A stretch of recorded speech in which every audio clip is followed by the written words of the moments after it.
안녕하세요. 저는 30대 후반의 평범한 여성입니다. 전 남편에게 정말 말도 안 되는 일을 당했는데 복수를 하고도 분이 덜 풀려 여기서 이 한 좀 풀어보고자 사연글을 작성하게 됐어요. 저는 몰랐어요. 악연이란 언제나 인연으로 위장하고 있다는 걸요. 그래요. 처음에 남편과 만났을 때는 정말로 인연이라는 생각을 했어요. 솔직히 연애할 때는 다들 그렇잖아요. 나한테 잘해주는 남자가 제일 좋은 신랑감이라고 생각하죠. 그 사람이 언제나 나를 지켜줄 것 같고 언제나 저와 함께할 것 같은 착각. 저도 그렇게 착각했었어요. 착하고 순수하며 제 마음을 잘 읽어주는 건 사실 결혼하고 나면 그렇게 중요한 건 아니었어요. 제일 중요하게 봐야 할 것을 보지 못하고 섣부른 결혼을 선택한 제가 결국 결혼 4년 만에 이혼을 하게 된 건 어찌 보면 당연한 일이었을지도 몰라요. 저는 애견 미용사였어요. 어릴 때부터 귀엽고 깜찍하고 충성스러운 강아지를 좋아했고 결국에는 그것이 제 진로에 큰 영향을 미쳤죠. 저희 친정이 엄청 부자는 아니었지만 가게 보증금은 빌려줄 정도로 여유는 있으셨고 그렇게 미용을 배운 후부터는 제 가게를 꾸려나가며 일을 했어요. 남편은 당시에 나이가 든 강아지를 한 마리 기르고 있었는데 그 강아지의 미용을 제게 맡기면서 저와 손님 직원의 관계로 알게 됐어요. 정기적으로 미용을 맡기던 남편이 예약 문자가 아닌 강아지의 죽음 소식을 알려온 날부터 저희는 더 이상 손님과 직원의 관계가 아니게 되었습니다. 그렇게 연락을 하고 서로 호감을 가지기 시작했어요. 그렇게 결혼 이야기가 오가고 처음으로 시댁에 방문하게 되었어요. 그런데 분위기가 상당히 묘했던 것이 아직도 기억에 남아요. 뭔가 꺼림칙하고 서먹하고 거리감 있는 느낌. 아무리 봐도 화목한 집안이라는 생각은 들지 않았거든요. 사실 도리어 그 서먹함이 다행일지도 모른다는 생각을 했어요. 남편이 서먹할 정도면 결혼 후에도 시댁과 딱히 가깝게 지내거나 엄청 신경 써야 할 정도는 아니겠지. 난 그 정도 선만 유지하면 되겠지 하는 생각만 그때 했어요. 멍청하게도. 가족이 화목하지 못한 것에는 분명 이유가 있음에도 말이죠.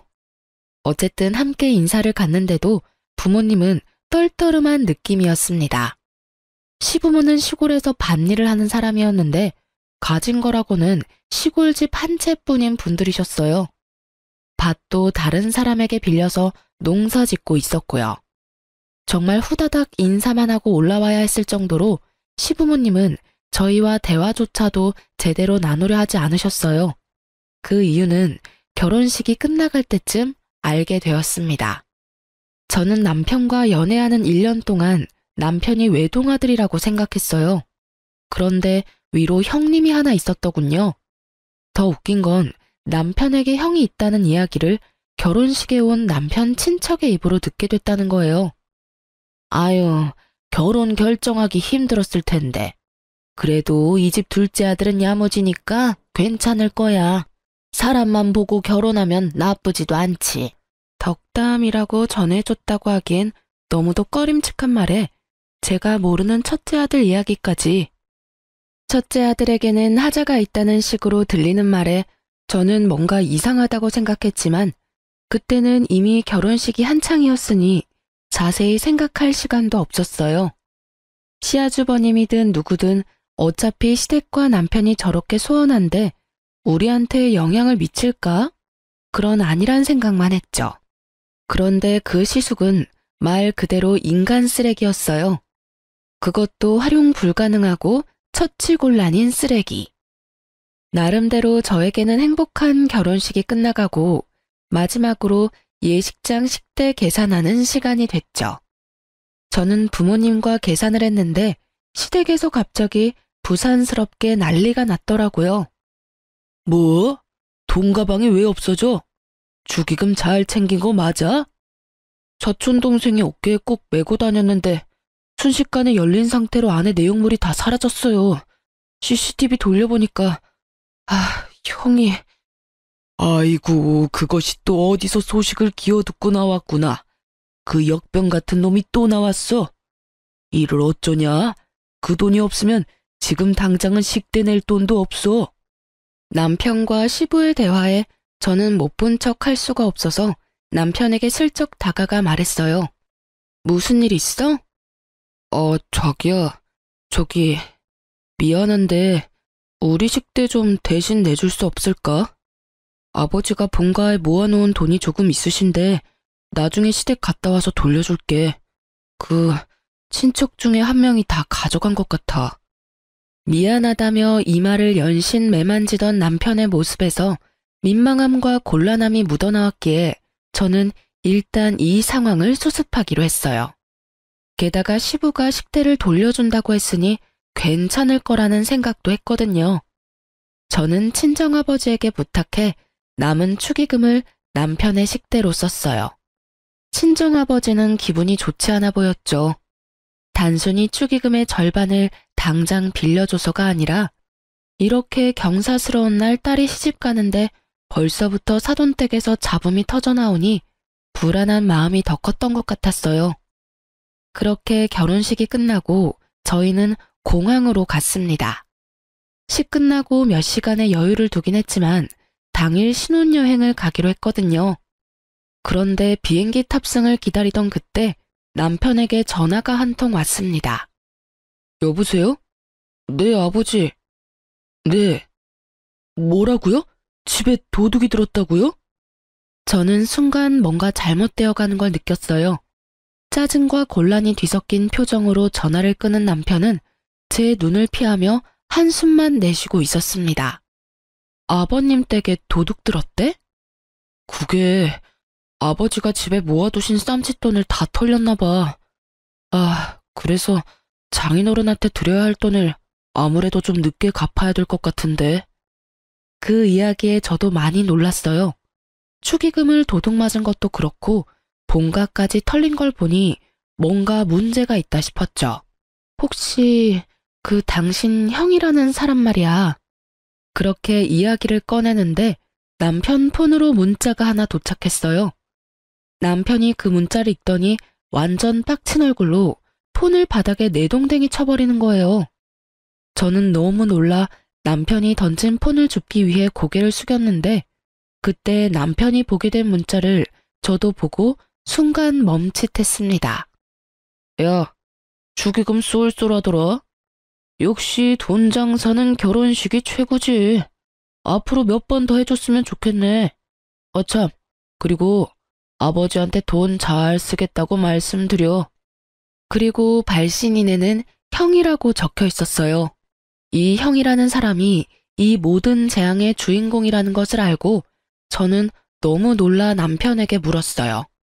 이 사람이 다 가져간 거야? 이 형이라는 사람은 누군데? 설마 당신 진짜 형인 건 아니지? 진짜 형이야.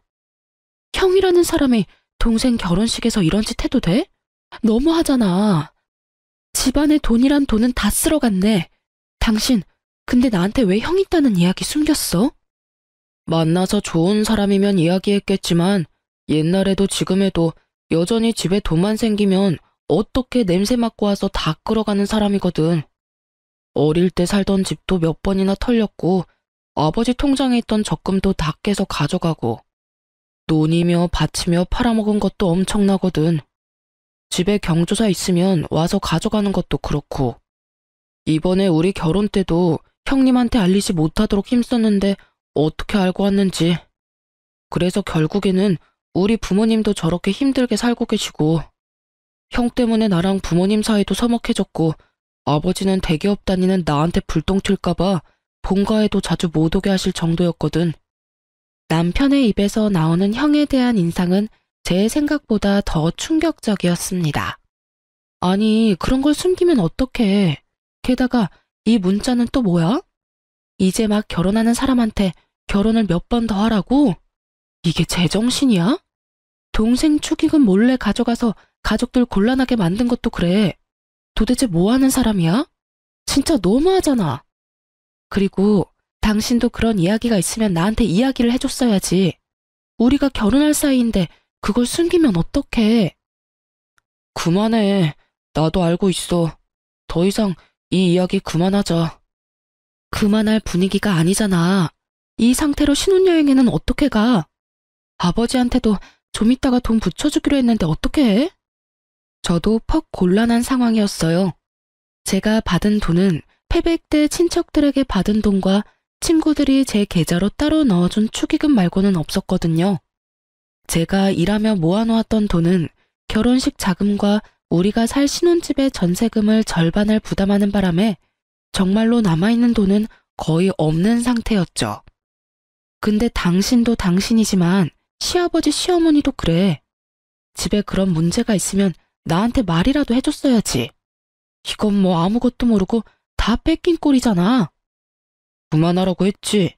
그게 우리 부모님까지 나올 일이야? 형이 잘못하긴 했지만 부모님도 형도 내 가족이야. 내 앞에서 가족 욕하지 마. 그게 얼마나 기분 더러운 건지 몰라서 이래? 욕? 내가 지금 욕을 언제 했어?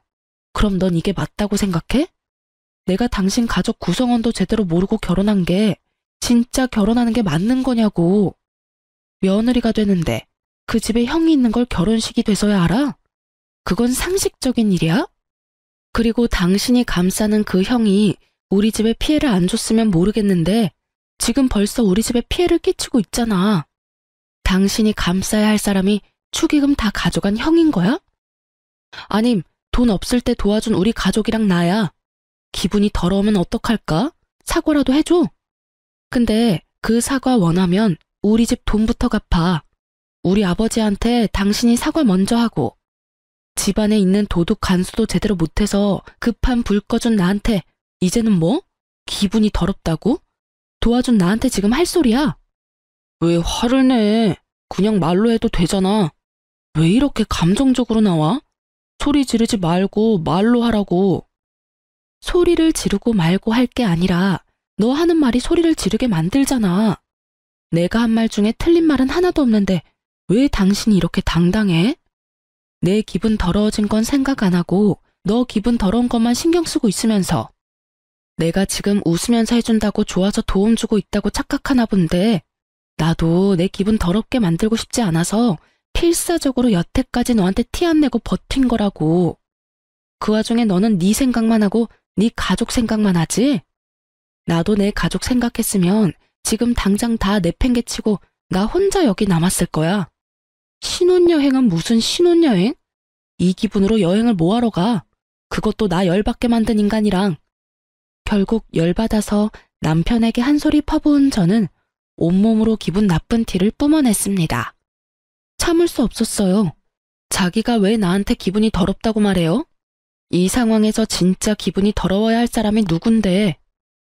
저는 아버지께 가야 할 축의금의 절반까지 날아갔고 그 돈을 언제 받을 수 있을지 모른 상태가 되었으며 아주버님이라는 작자에게 결혼을 몇 번이나 더 하라는 문자까지 보고 완전 열이 받은 상태인데 게다가 남편 수중에 있는 돈이 한 푼도 없으니 더 문제였어요. 신혼여행에서 돌아오는 길에 양가 부모님 선물을 사오기로 했는데 이렇게 되면 양가 부모님 선물도 제 돈으로 사야 하는 상황이 됐잖아요.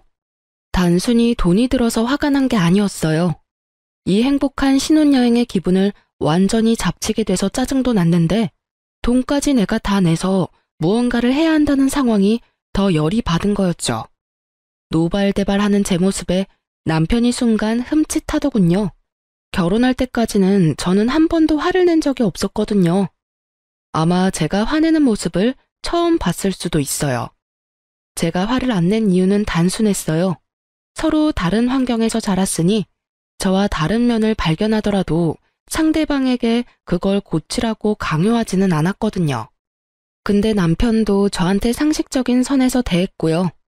그런데 이번은 그 상식에서 완전 벗어난 일이었잖아요. 피해는 저와 저희 집이 다 당했는데 자기 가족만 감싸고 도는 남편 놈을 보니 제가 결혼을 잘못했나는 착각까지 들 정도였으니까 말이죠. 그제서야 남편 놈은 눈을 동그랗게 뜨고는 주춤거리며 제게 말을 하더군요.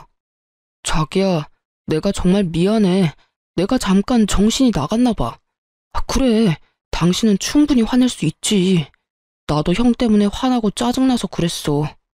당신한테 화내야 할 일이 아닌데. 화 다 내고 사과하면 뭐가 달라져? 내가 기분 나쁜 건 너는 할 말 다 해서 속이 시원해졌고 사과 한마디면 끝나는데. 나는 속으로 더 열받고 있는데 수천 마디 말을 당신 사과 하나 때문에 못하게 된다는 점이야. 여기서 화를 내면 또 나만 나쁜 여자 되는 거니까. 사과를 할 거면 사과할 일을 좀 만들지 마. 생각해보면 단순하잖아. 아니면 좋게 말하고 끝날 일들이었고. 당신 가족이 저렇다는 건 이미 저렇게 됐으니 어쩔 수 없지만 그렇다고 당신까지 나를 이런 식으로 대하는 건 아니지. 미안해. 정말 미안해. 그 형이랑도 절대 연락 안 하고 살 거야. 당신한테 더 이상 피해주지 않도록 조심하면서 살게. 장인어른께 빌린 돈들도 최대한 내가 빨리 갚을게. 그러니까 화 풀어. 당연한 말을 내가 화를 내고서야 하는 남편을 보며 저는 한숨만 푹푹 내쉬었습니다. 신혼여행을 갔지만 순간순간마다 그 일들이 떠오르니 제대로 즐길 수가 없었어요. 저의 신혼여행은 그렇게 완전 엉망진창인 기분으로 끝내게 됐죠. 그 기간 내내 남편은 제 눈치를 보기에 바빴고요. 자기가 잘못한 건 알았는지 아니면 제가 생각보다 더 길게 화를 내는 게 신경 쓰였는지 뭐가 그 사람 진심인지 모르겠지만 더 이상 길게 화내봐야 일어난 일은 일어났고 제 기분은 더 나아질 리 없다는 생각에 남편에게 말했어요.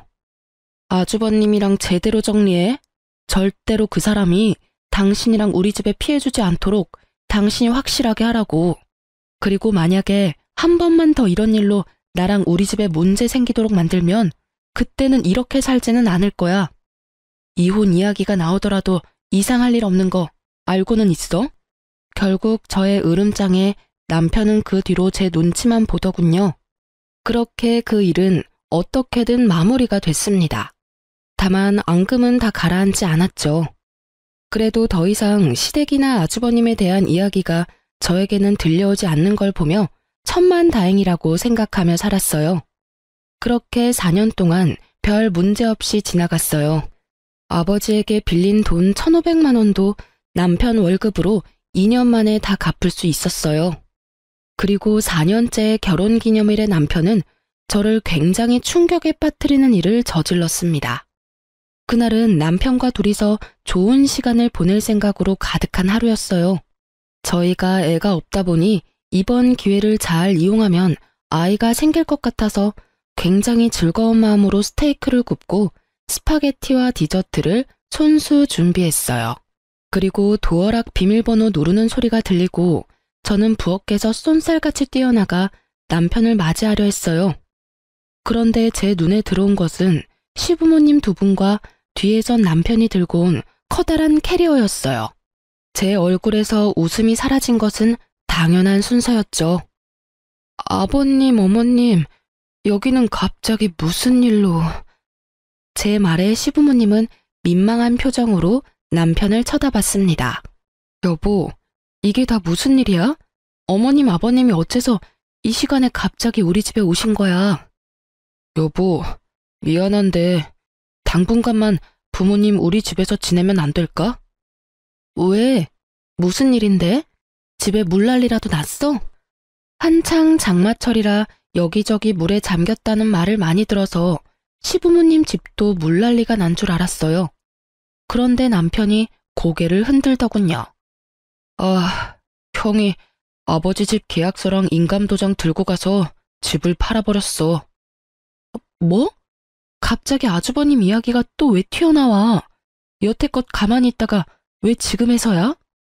사실 의아하긴 했죠. 그 아주버님 성격이라면 시부모 집 따위 애저녁에 팔아먹을 것 같았거든요. 워낙 들은 게 많아서 말이죠. 그러니까 이상하잖아요. 돈 나올 구석만 있으면 뭐든 다 뺏어가는 사람이 여태껏 그 집을 가만히 놔뒀다는 게 좀 수상하더라고요. 여태까지 그 인감도장이 어디 있는지 몰라서 못 팔았던 모양이더라고. 얼마 전에 오랜만에 부모님 얼굴 보러 왔다고 하면서 내려와서는 내내 그거 찾고 있었던 것 같아. 저는 너무 당황했습니다. 집에 큰일이 일어났으니 남편도 여기까지 시부모님을 데려왔겠죠. 그게 싫다는 건 아니었어요. 만약 저도 당장 제 부모님에게 문제가 생기면 우리 집부터 모셨을 거예요. 그런데 그러면 말이라도 해줘야 하는 거잖아요. 저번에도 그러더니 이번에도 남편은 제게 한마디도 없이 시부모님부터 먼저 데리고 와서 대뜸 들이밀면 해결이 되는 줄 아나 봐요.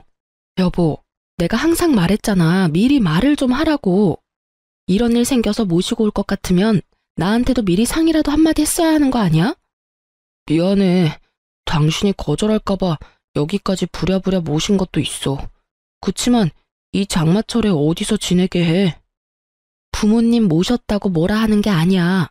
미리, 최소한 아버님이 당신한테 이런 일로 연락을 했으면 그때라도 나한테 이야기를 했어야지. 그래야 내가 뭘 준비를 하든 말든 할 거 아니야. 이렇게 다짜고짜 모시고 오면 이 늦은 시간에 부랴부랴 두 분 모실 방 정리해, 청소해, 식사도 2인분 뿐인데 어떻게 하라는 말이야. 미안해. 방도 내가 다 정리하고 청소도 내가 하고 두 분 밥도 내가 알아서 할게. 그러니까 제발 여기 있게만 해줘. 부탁이야. 남편이 제게 사정사정하는데 도와주지 않을 수도 없었어요. 두 분이 본인들이 원해서 또는 며느리 괴롭히고 싶어서 들어오는 것도 아니고 두 눈 가득 제 눈치 보는 걸 뻔히 알면서도 그분들을 내칠 만큼 제 마음이 모질지도 못했죠. 그렇지만 이대로 계속 살 수도 없는 노릇이었습니다. 두 분은 할 일을 찾지 못해 계속 불안해하셨고 계속 시골로 내려가고 싶어 하셨어요. 결국 저와 남편은 상의 끝에 제가 모아뒀던 돈 2천만 원을 시골에 있는 집에 월세 보증금으로 넣어 시부모님 두 분을 모시기로 했어요. 전세를 해드리고 싶었지만 돈이 없으니 어쩔 수 없이 월세를 들어갈 수밖에 없었죠. 그렇게 보증금을 넣으면서 이름은 제 이름으로 계약했어요. 그 아주버님이 언제 또 이 재산을 노릴지 모르니 제 이름으로 해야만 했죠. 시부모님도 남편도 모두 동의한 사항이었어요. 그렇게 어떻게든 급한 불은 껐지만 저는 속으로는 내내 부글부글 끓었어요. 남편도 남편이지만 그 시숙의 존재 때문에요. 도대체 뭐하는 작자이길래 우리에게 이렇게 피해를 주나 싶었거든요. 어떻게든 한 번은 정리해야 할 문제라는 생각이 들었죠. 아니, 평생 동안 모은 돈을 갈취당하면서 살 수는 없는 노릇이잖아요. 그래서 결국은 각오를 다지고 아주버님의 뒤를 캐기로 했어요. 흥신소라는 게 보통은 불륜을 잡는 곳인데 저는 가족의 뒤를 캐려니 약간 기분이 이상했어요. 그래도 이대로라면 우리가 피해를 고스란히 입겠다 싶어서 어디서 뭘 하는 사람인지 주소와 전화번호를 알고 싶다고 했어요. 흥신소 직원이 남편은 전화나 주소 같은 건 모르냐고 묻길래 남편도 연락을 끊어서 모른다고 말했거든요. 그런데 얼마 뒤 흥신소 직원이 제게 아주버님 조사한 서류를 주더라고요. 진짜로 남편이 모르는 거 맞나요? 저희가 뒤를 캐보니 전혀 다른 내용이던데. 한번 확인해 보시죠. 그게 무슨 말이에요? 남편도 시숙이랑 연락 끊은 지 오래돼서 모른다고 하던데. 그 시숙이라는 분이 남편 뒷조사를 했던 것 같더라고요. 그래서 저희도 조사하면서 알게 된 사실인데 두 사람이 뭔가 거래를 한 것 같던데. 그 부분은 저희가 상세히 알기는 어렵고요. 사실 저희가 완전 다르다고 한 건 그 뒷부분에 넘어가면 있거든요. 먼저 확인 한번 해보세요. 흥신소 직원의 말에 저는 서류를 한 장 한 장 넘기다가 너무 놀라 뒷목을 잡을 뻔했어요. 게다가 너무 화가 나서 손에 힘을 너무 많이 주는 바람에 들고 있던 서류까지 구겨지고 찢어졌죠. 뒷조사에는 아주버님만 있었던 게 아니었어요. 남편이 웬 여자와 만나는 게 찍혀 있더라고요. 여기서 불륜이라니. 제가 너무 놀라 부들부들거리고 있자 그 직원분이 저한테 말해주더군요. 저희가 서로 만나는 걸 직접 확인했습니다. 두 분이 뭔가 이야기를 하고 남편분이 돈을 건네더군요. 두 분의 대화 내용은 일단 녹음해 왔습니다. 그리고 의뢰 대상만 쫓으려고 하다가 혹시나 해서 남편분도 같이 쫓았는데 이런 결과가 나왔어요. 맨 마지막에는 숙박업소에 함께 들어갔다가 함께 나오는 남편과 상간녀의 모습이 그대로 찍혀 있었어요. 아주버님을 조사하려다가 남편의 불륜을 알게 된 제 기분은 완전히 바닥을 쳤습니다. 그리고 직원이 들려주는 대화 내용을 듣고는 더 열이 받아버렸죠. 왜 또 돈을 달라고 하는데? 나 이제 돈 없다니까? 그 일은 저번에 준 2천만 원으로 끝난 거잖아. 형이 비밀 지키겠다고 했고, 그것 때문에 내가 아버지 인감이랑 집 계약서 어디 있는지 알려줬잖아. 야, 그럼 네 마누라가 알아도 좋아? 너 네 마누라한테 돈 많이 빌렸다며? 네가 밖에서 그런 짓이나 하고 돌아다니는 거 알면 마누라가 참 좋아하겠다. 그치? 돈 주기 싫으면 말어. 내가 직접 네 마누라한테 가서 네가 어떤 여자랑 어디서 뭘 하는지 가르쳐 줄 테니까. 이 대화를 들으니 단번에 알겠더군요. 시숙은 남편이 바람 피운 장면을 목격했던 거예요. 그리고 그걸 비밀로 해주는 조건으로 남편을 꼬드겨 인감도장을 찾아 집까지 팔 수 있게 됐고요. 아, 이 모든 게 남편 놈의 불륜 때문에 벌어진 일이라는 것도 일목요연한 일이었습니다. 그래놓고 모든 걸 자기 형 책임으로 몰아가다니. 애초에 남편이 불륜을 저지르지 않았다면 그 형이 그걸 빌미로 시부집을 팔 일도 없었을 테고 제가 보증금을 마련해야 할 일도 없었을 테죠. 저는 너무 열받아서 추가로 남편과 상간녀에 대해 조사를 부탁했습니다. 그리고 혹시라도 남편에게 숨겨진 재산이 있는지도 확인했어요. 저는 그날 저녁 늦게 집에 들어갔습니다. 남편과 마주치면 바로 욕이 튀어나올 것 같아서 남편에게 먼저 자라고 문자한 뒤에 12시가 다 돼서 집으로 들어갔어요. 그리고 잠자고 있는 남편의 휴대폰을 들고 와 본인 인증을 했는데 토지와 아파트가 있더라고요. 저와 사는 집 하나만 공동 명의로 뜰 줄 알았는데 논밭도 있었고 아파트도 한 채 더 있더군요. 그 땅들이 시골에 있던 시부모님 살던 지역이더라고요.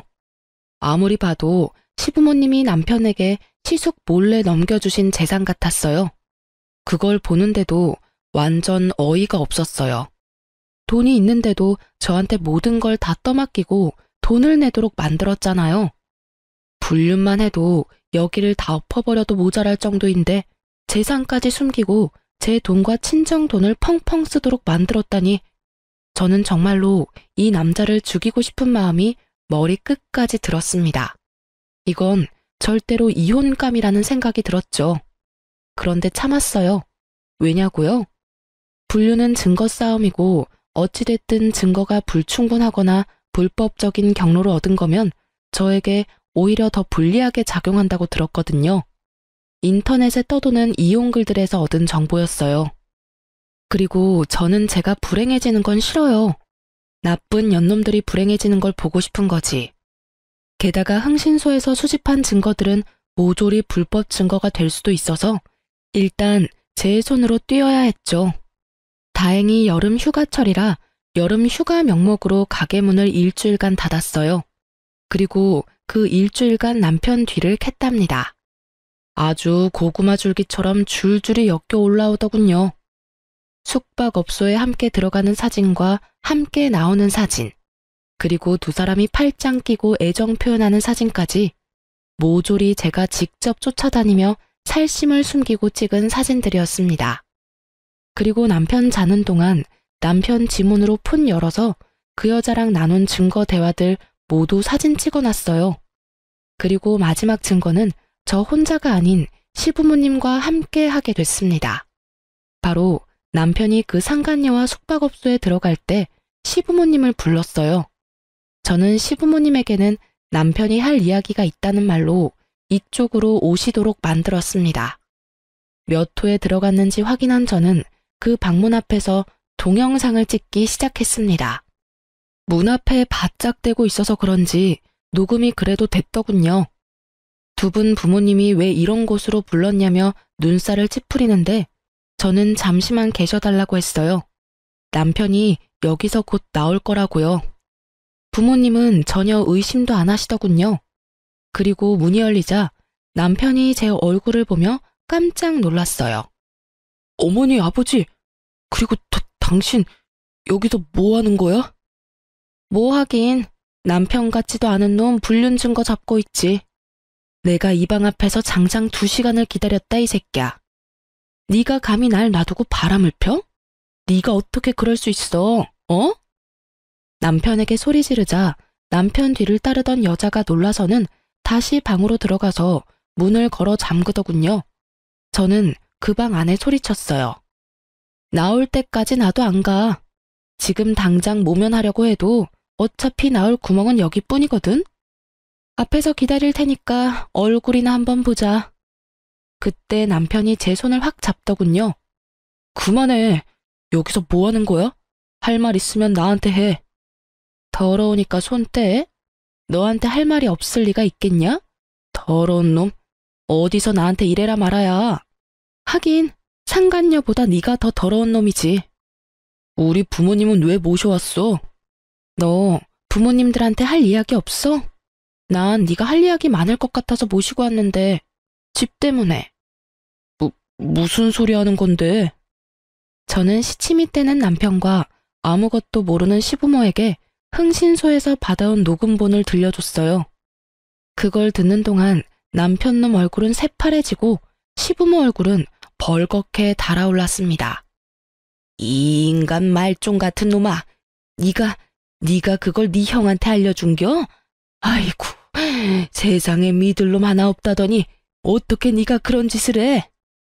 이놈아, 너 그러면 내가 준 논밭이랑 아파트는 어쨌냐? 너 설마 그것까지 팔아먹었어? 아니에요. 그건 아직 있어요. 제 명의는 아니지만. 네 명의가 아니면 누구 명의로 되어 있는데? 남편이 망설이자 시모가 저를 쳐다보며 말하더군요. 설마 며느리 앞으로 했니? 맹세코 제 앞에는 아무것도 없어요.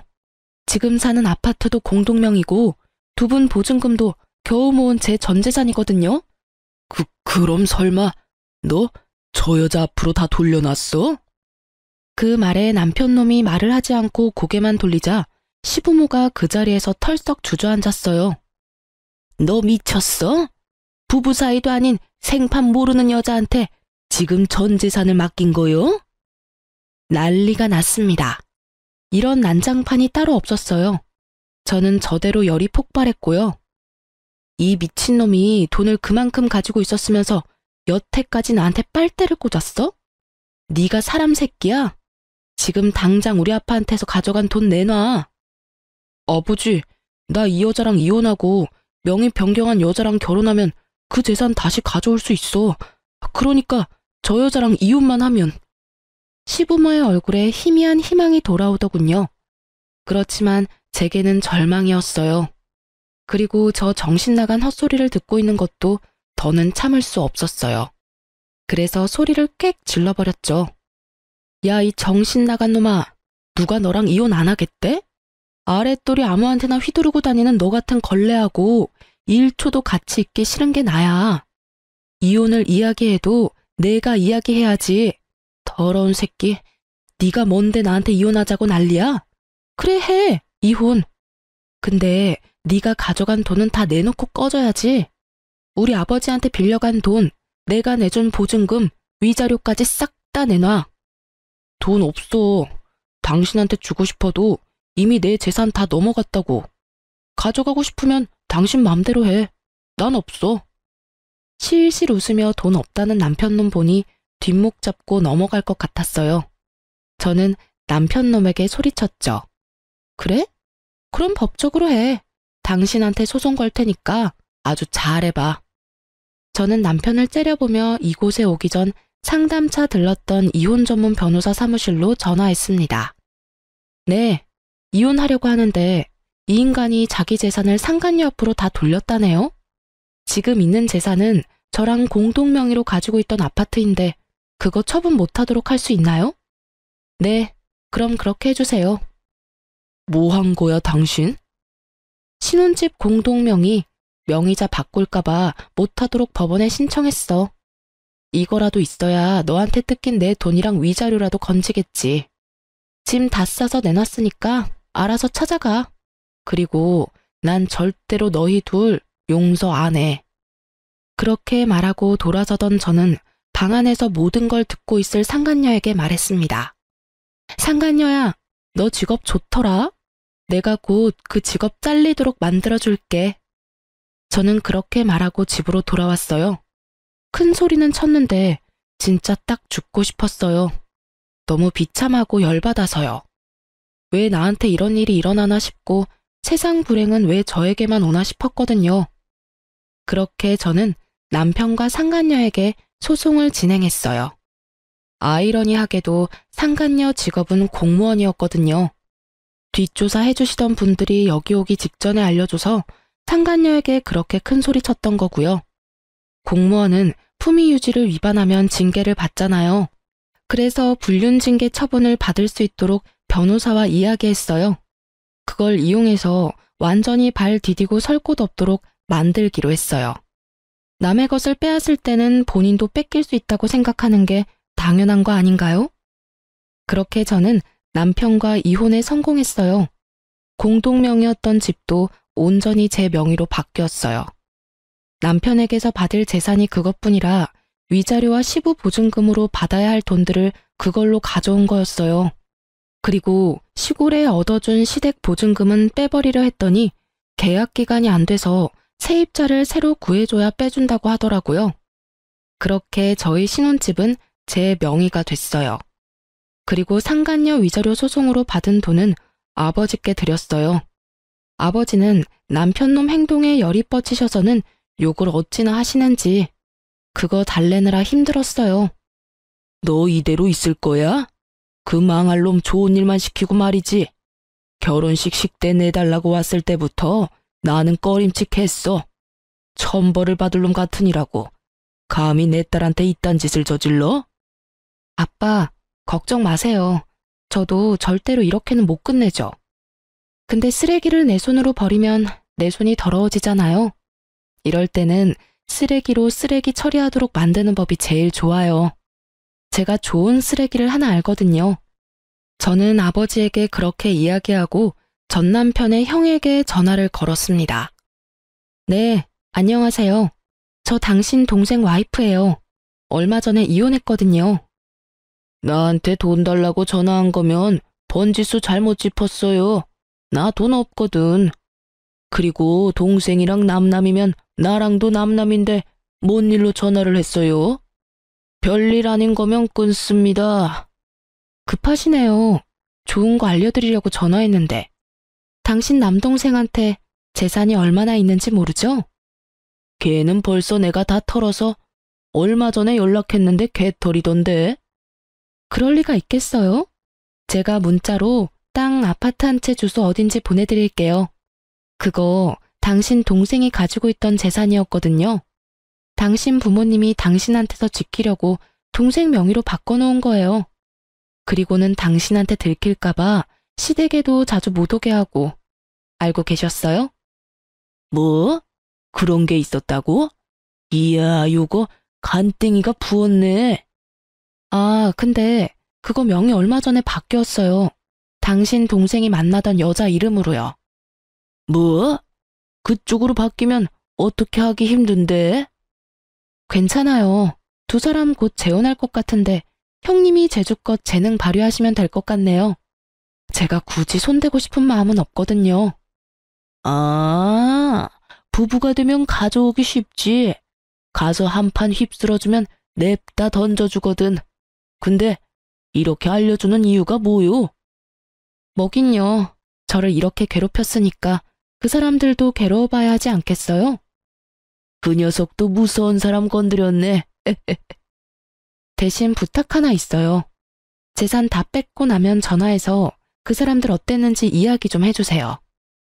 그러고는 전화를 뚝 끊었어요. 저는 앞으로 벌어질 일들을 기다리고 있었어요.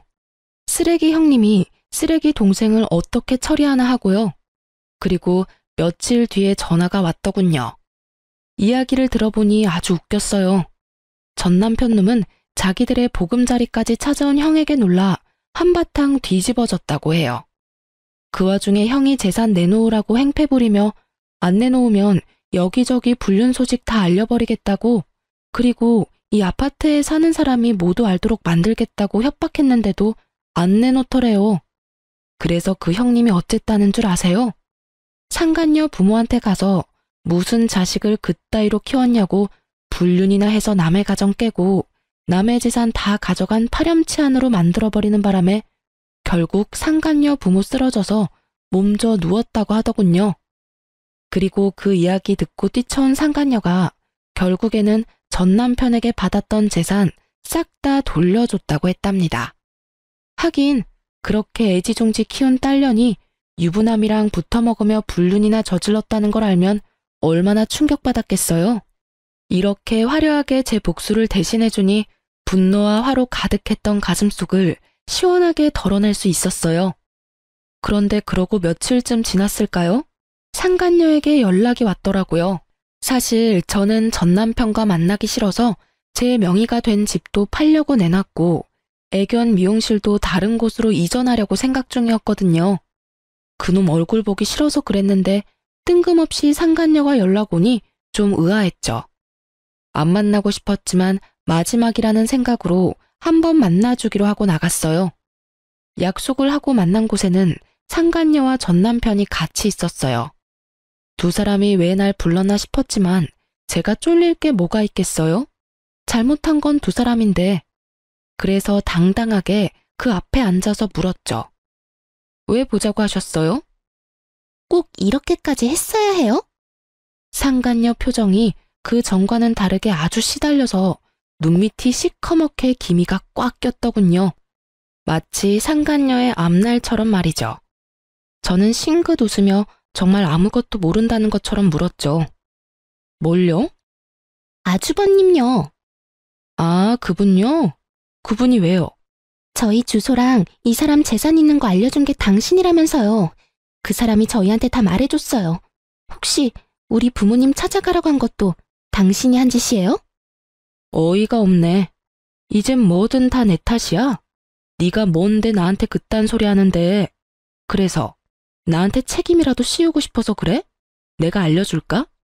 너희 집 주소 그리고 저기 찌그러져 있는 저 새끼가 가지고 있던 재산 내가 다 알려줬어, 그 형님한테. 그런데 난 알려준 것뿐이야. 세부적인 일은 그분이 혼자서 다 하셨지. 내가 왜 그런 일을 해? 미안한데 쓰레기 치우는데 내 손을 쓰는 건 너무 더럽잖아. 그것도 하나가 아니라 둘이나 되는데. 그래서 사고 치는 거 좋아하는 사람한테 정보 하나 준 것뿐이야. 그렇다고 내가 뭘 해달라고 요구한 적 없어. 녹음한 거 있는데 들어볼래? 진짜로 당신이 시킨 게 아니라고요? 내가 말 안 했어도 언젠가는 당신들 찾아갔을걸? 거기 짜져있는 아저씨가 대답해봐요. 맞죠? 당신 형님 그러고도 충분히 남을 사람이잖아. 결혼식 전까지 한 번도 그 존재에 대해 들어본 적 없는 형님이 우리 결혼식에 와서 시댁 축의금 홀라당 훔쳐서 도망가서 결국에는 우리 친정아버지가 그 돈 내도록 만들었죠. 돈 될 만한 땅도 그렇게나 많이 가지고 있었으면서 돈 한 푼 안 내고 나한테 돈 다 내도록 만들었잖아. 그게 이 인간 수법이라고. 그 형님이라는 쓰레기 같은 인간이랑 똑같은 쓰레기. 제 말에 상간녀가 분노를 삼키려는 건지 이를 꽉 깨물더군요. 이제 알겠어? 네가 가져간 게 저런 인간이야. 잘 됐지 뭐. 나만 아니면 되니까. 야, 이 나쁜 놈아. 그런 가족이 있었으면 나한테 말을 했어야 할 거 아니야. 너 지금 나 속이고 결혼하자고 한 거라고. 아줌마, 다 됐으니까 이 남자 데리고 가요. 다시 가져가라고요. 저 새끼 때문에 나는 3년간 악착같이 공부해서 들어간 번듯한 직장에서도 해임됐고 결국에는 소문까지 다 나서 얼굴도 못 들고 다니게 됐어. 우리 부모님은 아예 내 얼굴 볼 생각도 안 하고 이놈은 자기도 회사 잘려서 놀고 있지를 않나 위자료 대신 내준다는 말만 믿고 있었는데 그 형이 나타나서 다 빼앗아가질 않나. 이게 도대체 무슨 일이냐고. 당신이 남자 간수를 못하니까 지나가는 나 같은 여자가 봉변을 당하는 거잖아. 아니, 눈 맞은 건 둘인데 왜 나한테 성질이야. 내가 이 썩을 인간한테 더 유감이 있긴 한데 너한테도 유감은 차고도 넘쳐. 어디서 유부남 노리고 만난 년이 감히 나한테 큰 소리야. 그리고 한 번 가져갔으면 반품 불가거든? 그럼 어떡하라고. 내 인생 완전히 망했는데. 나는 직장도 돈도 명예도 이젠 부모님도 잃었다고. 나한테 남은 건 하나도 없어. 네가 책임져. 이 정신 나간 놈아. 왜 그딴 형 하나 간수를 못해서 내 인생을 망쳐놔? 결국 상간녀의 화살은 전 남편에게 돌아갔고 그는 억울함 가득한 눈으로 상간녀에게 말하더군요. 우리 사랑하는 사이였잖아. 너도 좋다고 했으면서 이제 와서 이딴 소리 하냐고. 언제는 내가 뭐라도 다 좋다며. 사랑이 밥 먹여줘? 직장 잃고 나한테 빌붙으려는 거 내가 모를 줄 알아? 내 인생 돌려놔 이 나쁜 놈아. 전 남편 멱살을 붙잡고 소리치는 상간녀에게 제가 웃으면서 말해줬어요. 네 인생 망친 건 너야. 불륜 아니었으면 그 아주버님이라는 작자하고 다시 만나지도 않았을 테지. 그래도 나한테는 상간녀야. 네가 은인이다. 결국 상간녀는 열받아서 나가버렸고 전 남편 놈은 저와 상간녀 사이에서 말도 없이 우물쭈물거리다가 뒤늦게 상간녀 뒤를 쫓아갔더군요. 그 뒤에 전화 오는 거 다 연락 무시했더니 그 다음에는 장문의 문자를 보냈더라고요. 안 읽고 지우려다가 2달 뒤에 생각나서 한번 읽어봤는데 아주 쓸모없는 것들만 써져 있더라고요. 미안하다, 다시 돌아가고 싶다, 뭐 이런. 정말 하등 쓸모없는 후회로 가득한 말? 괜히 읽어서 제 기분만 잡쳤어요. 결국 여기서도 저기서도 버림받은 전 남편은 빈털터리에 집도 없이 결국 시골 시댁으로 내려가 보증금 2천짜리 시댁에 들어갔다고 하더군요. 그런데 자기들 재산 다 말아먹은 시부모가 그런 아들을 집에 곱게 들였겠어요? 등짝을 때리고 책임지라고 고함을 지르고서야 겨우 용서를 받아 들어갔다고 하더라고요. 그 작은 집을 어떻게든 아주버님 손에서 지키려고 전전긍긍하며 살고 있다는 이야기를 듣고 한바탕 웃었네요. 이래서 쓰레기는 쓰레기로 처리하는 게 깔끔한 것 같아요. 나쁜 짓 하고 시골까지 쫓겨나갔으니 반성은 좀 했을까 모르겠네요. 인생 통틀어 최악의 쓰레기를 천벌받게 만든 제 사연. 여러분은 어떻게 생각하실까 모르겠네요. 지금까지 제 사연 들어주셔서 감사합니다. 좋은 하루 되세요.